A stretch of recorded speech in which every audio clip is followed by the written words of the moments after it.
Di gimana kabar Pak Abdullah? Ya, sehat. Gimana kabar Anda? Tapi ini lain lagi nih. Kita udah pernah ngobrol sebelumnya. Kira-kira begitu. Sudah pernah ya? Ya. Sudah pernah. Tapi sampai sekarang belum taubat. Malah panjang jenggotnya. Biasanya kalau yang panjang-panjang jenggotnya begini, biasanya langsung nih. Saya mengakui Anda. Sekarang udah berapa orang? Itu video saya yang ditonton sekitar 200.000 orang lebih itu Ustadz yang jenggotnya seperti apa ini? Ya, begini Pak Abdullah. Perkenalkan saya seorang Kristen, ya. Anda Muslim. Nah, tapi walaupun saya Kristen, saya itu mengkaji Al-Quran, mengkaji agama Islam. Nah, ketika saya mengkaji agama Islam, saya ingin menuntun supaya orang seperti Anda ini kembali kepada jalan yang benar. Dengan cara apa? Dengan cara Anda harus percaya kepada Yesus dan meninggalkan Muhammad, begitu. Nah, begini Pak Abdullah Weber, begini. Abdillah. Ayah Abdillah Weber, begini. Ada satu ayat Al-Quran yang memberi tantangan kepada seluruh umat manusia. Jikalau Quran itu bukanlah dari sisi Allah, maka kamu akan mendapati pertentangan di dalamnya. Betul? Betul. Oke. Kalau misalnya saya tunjuk satu aja, nggak usah berat-berat. Saya udah trauma bahas yang berat-berat dengan kalian. Yang ringan-ringan aja. Kalau kita dapati bahwa ayat Al-Quran itu bertentangan, maka Anda siap tidak mengakui bahwa Al-Quran itu hanyalah kitab gombal? Iya, coba Anda tunjukkan dulu kepada saya. Baik. Lalu Anda mengatakan seperti itu Anda sudah dilihat dari semua aspek, karena Al-Quran tidak ada yang bertentangan. Oke, baik. Dia diturunkan oleh Tuhan yang Maha Tahu. Bahkan Tuhan yang Anda percaya pun itu Tuhan saya yang menciptakannya. Oke, bisa kita tes? Ya. Oke. Apakah Anda percaya bahwa Al-Quran itu adalah kitab yang merupakan kitab penjelas? Kemudian penyempurna. Ya, kita penjelas dulu aja lah. Kita penjelas ya. Oke, baik. Al-Quran adalah kitab penjelas, penyempurna. Penjelas dulu aja lah, penjelas. Nah, orang Islam waktu sholat, saya lihat tangan mereka begini, Pak Abdillah. Ke atas ke bawah. Ya. Ya, kelihatan ya. Ini gambar saya harus begini nih, biar kelihatan ya. Kelihatan ya tangannya? Oh gitu ya. Betul nggak orang Islam kalau sholat begini? Tangannya? Tangannya ya waktu tunjuk itu ya? Iya, betul? Oh iya ada. Okay. Ada tunjuknya di bawah sini. Oke, menurut kitab penjelas, kenapa tangan orang Islam begini? Silakan. Oke, jadi pada saat dia bertahiyat, ya itu namanya tahiyat itu. Tahiyat itu ada dua, ada tahiyat awal, ada tahiyat akhir.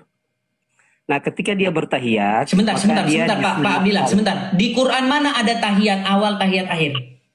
Nah, itu penjelasan Nabi, Bang. Oh, berarti Al-Quran bukan kitab penjelas sekarang. Sebentar. Teman-teman udah lupa belum? Masih ingat atau udah lupa yang tadi diucapkan dia bahwa Quran itu katanya kitab penjelas? Ternyata nggak digunakan untuk menjelaskan. Aduh. Iya. Sebentar Pak Abdillah. Di Quran mana ada tahiyat awal, tahiyat akhir?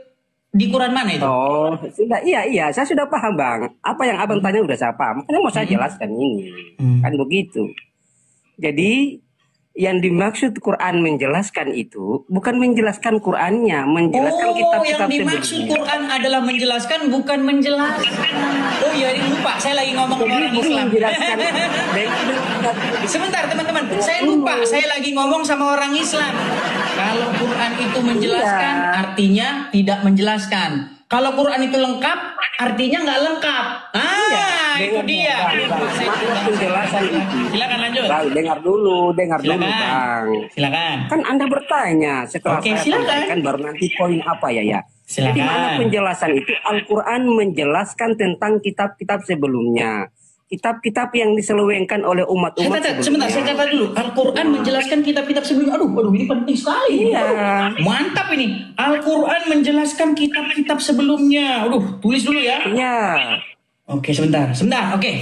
Di dalam kitab sebelumnya, menurut Al-Quran tidak jelas, lalu dijelaskan oleh Al-Quran gitu. Bukan tidak jelas, ada yang jelas. Menjelaskan kitab-kitab sebelumnya. Dengar dulu. Gimana? Kenapa sampai? Nah, dengar. Nah, kalau nabi-nabi sebelumnya mereka cara beribadah itu beda dengan nabi kita Muhammad sallallahu Nabi saya Muhammad sallallahu alaihi wasallam beribadahnya. Jadi sholat itu hanya ada pada zaman Nabi apa itu 5 waktu itu hanya ada pada zaman Nabi Muhammad.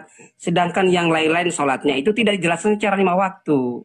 Maka ketika Nabi Muhammad hadir dengan Al-Qur'annya, Allah menyempurnakan kitab-kitab sebelumnya bahwa dulu sholatnya. Sabar dulu. Oh, silakan. Dulu Nabi Isa puasa sebanyak 40 hari, maka sekarang ikutilah puasa Nabi Muhammad itu cuma 30 hari. Di bulan sebentar. Nabi Daud ada puasa sehari, puasa sehari tidak. Begini, karena begini ini saya nggak tahu ini gini. Nabi Isa puasa 40 hari. Iya, dijelaskan dalam kitab Quran Anda mana itu? 40 hari. Sebentar, di Quran mana itu Nabi Isa puasa 40 hari? Nabi Isa juga berpuasa. Nabi-nabi sebelumnya begini berpuasa. Pak Abdillah, di Quran mana Nabi Isa itu puasa 40 hari? Iya, dengar dulu. Al-Baqarah ayat 186. Oke, saya bacakan. Al-Baqarah berapa?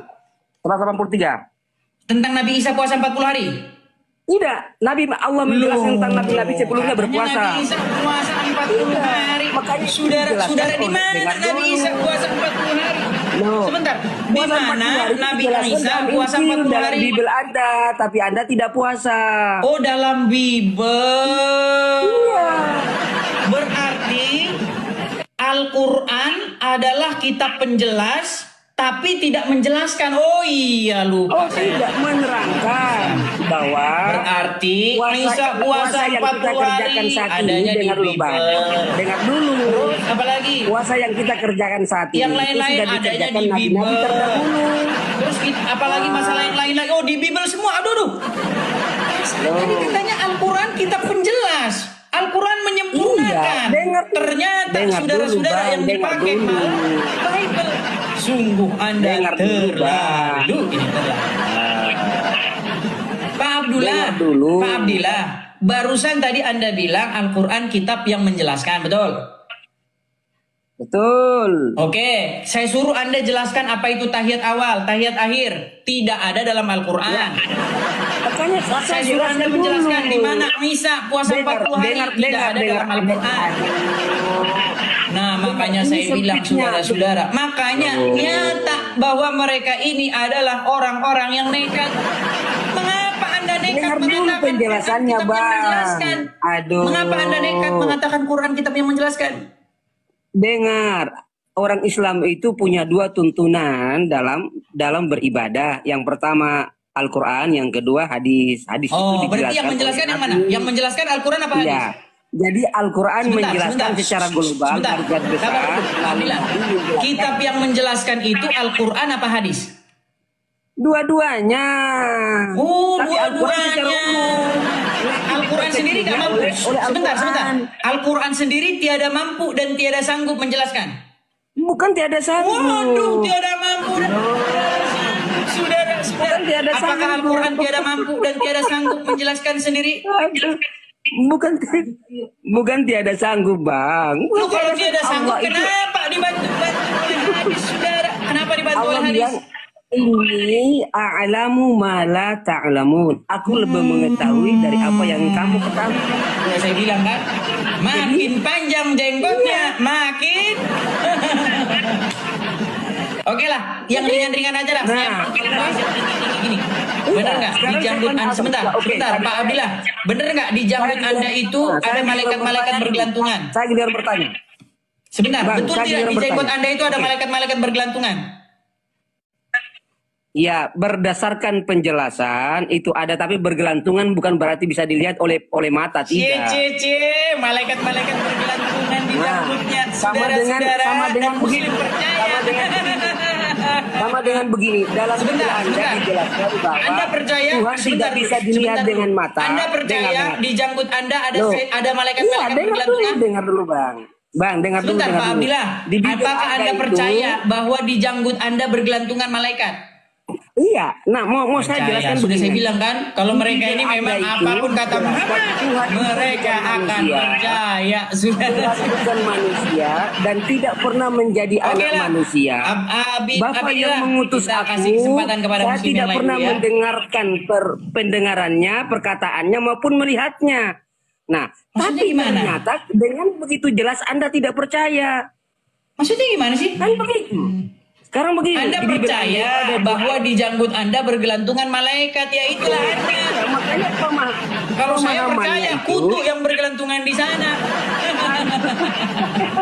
Oke lah, Abdillah, kita beri kesempatan kepada muslim yang lain ya. Waduh, saya belum tanya tentang ketuhanan Anda itu loh. Anda sudah kasus turun coba. Oke, Coba, mau bahas tentang ketuhanan sekarang. Mau ganti tema, ketuhanan lagi. Nanti penonton bosan. Soalnya udah sering saya bahas berseri-seri bahwa kalian itu penuhan Muhammad, yang menuhankan Muhammad, umat yang menyembah Muhammad. Nanti bosan penonton karena itu udah kita bahas seminggu berturut-turut. Datang lagi. Oke. Lagi pula Anda sibuk tuh, lagi Anda mengurusi sesuatu. Ya itulah teman-teman ya.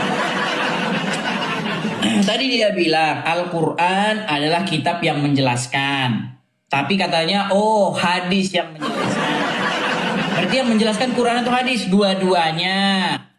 Berarti Al-Quran tidak sanggup menjelaskan sendiri. Sanggup? Ini gimana ini?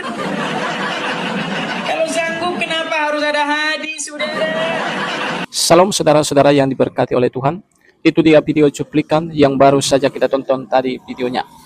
Debat seru antara Edis TV dan seorang bapak berjenggot tadi. Bagaimana seorang bapak muslim ini mengatakan bahwa kitab mereka adalah kitab penyempurna atau kitab yang menjawab ya. Saudara, tetapi ketika kita menonton tadi videonya, justru apa yang disampaikan oleh bapak muslim ini tidak dapat dibuktikan. Justru beliau mencomot ayat Alkitab untuk membenarkan kitabnya. Seperti bagaimana bapak muslim ini mengatakan bahwa Yesus itu puasa 40 hari sesuai dengan Quran katanya. Tetapi justru Edis TV mempertanyakan dan mempertegas hal itu. Di mana ada di Quranmu bahwa Yesus itu puasa 40 hari? Dan seorang bapak muslim ini merasa bersalah dengan ucapannya dan tidak bisa mempertanggungjawabkan apa yang diucapkannya. Nah, saudara, dengan demikian seorang bapak muslim ini telah membuktikan bahwa Alkitab kekristenan itulah Alkitab yang sempurna, Alkitab yang bisa memberikan jawaban bagi kita semua. Dan itu sering sekali terjadi ya saudara, bagaimana ada beberapa ustadz juga yang mengatakan untuk membenarkan nabi mereka ataupun kepercayaan mereka, lalu mereka comot ayat Alkitab kekristenan. Bagaimana mereka mengambil ayat yang tertulis di dalam kitab perjanjian lama, nubuatan yang ada di dalamnya, untuk membenarkan tentang iman mereka. Padahal, saudara, bahwa apa yang ada di dalam Alkitab itu tidak ada hubungannya dengan iman mereka. Bahkan kita di negara Kesatuan Republik Indonesia sudah dinyatakan bahwa Yesus Kristus Tuhan yang dipercayai oleh orang Kristen berbeda dengan Isa yang dipercayai oleh saudara kita Muslim. Itu sebabnya kita bisa melihat bahwa seperti hari wafatnya, dulu dikatakan hari wafatnya Nabi Isa, sekarang sudah diganti menjadi hari wafatnya Yesus Kristus. Dan kita bersyukur akan hal ini. Karena memang Yesus yang dipercayai oleh orang Kristen berbeda dengan Isa yang dipercayai oleh saudara kita dari seberang. Bagaimana Yesus Kristus yang dipercayai oleh orang Kristen, dia lahir di kandang domba dan di kota Bethlehem. Sedangkan Isa yang mereka percaya lahir di kota Jericho dan di bawah pohon korma. Dan jelas itu adalah sesuatu hal yang sangat berbeda. Nah, teman-teman, kiranya video yang saya bagikan ini boleh memberikan kepada kita pelajaran penting, dan video ini kiranya boleh menambah wawasan kita sehingga kita boleh menjadi orang-orang yang cerdas di negara Kesatuan Republik Indonesia. Kiranya Tuhan memberkati kita. Salam, sampai jumpa di video selanjutnya.